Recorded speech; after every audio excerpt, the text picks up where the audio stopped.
Welcome, class, to Kitchen 101, where we teach you how to think like a chef. How to cook, not what to cook. Today we'll be learning how to make great hot chocolate from scratch. So grab yourself a pen, some paper, and your favorite cocoa powder, because I'm Professor Kitchen, and class is in session.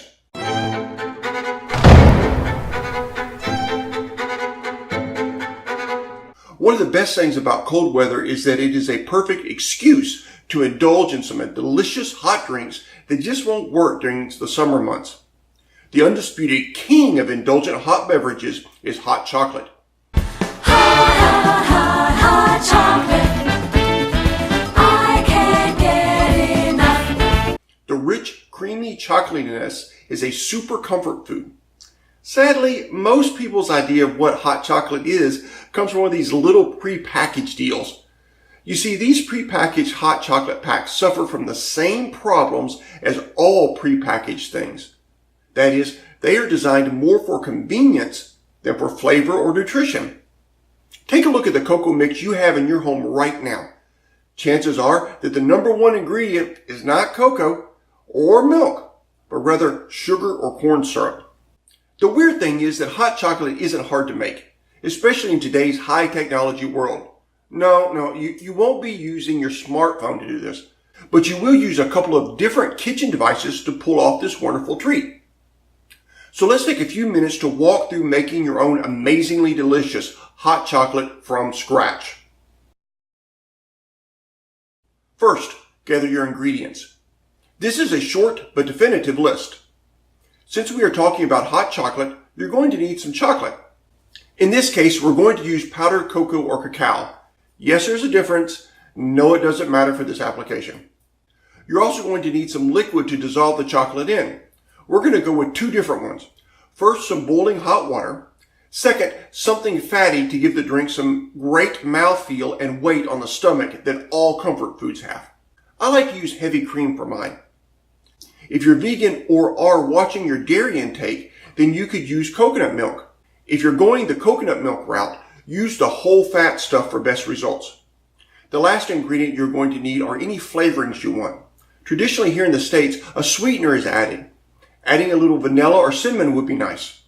Interestingly enough, the Mesoamerican people who actually invented hot chocolate drank it as a spicy, unsweetened drink, very different from today. In other words, make it like you like it. Experiment. Have fun with it.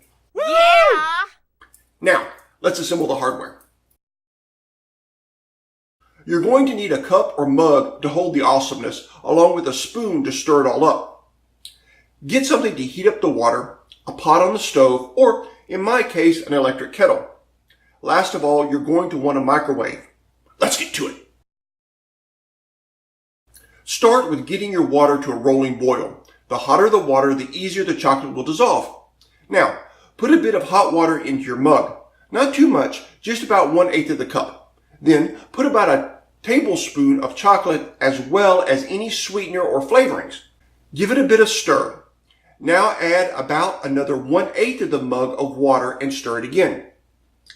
This odd process is the best way I've found to get all of the chocolate dissolved with no lumps.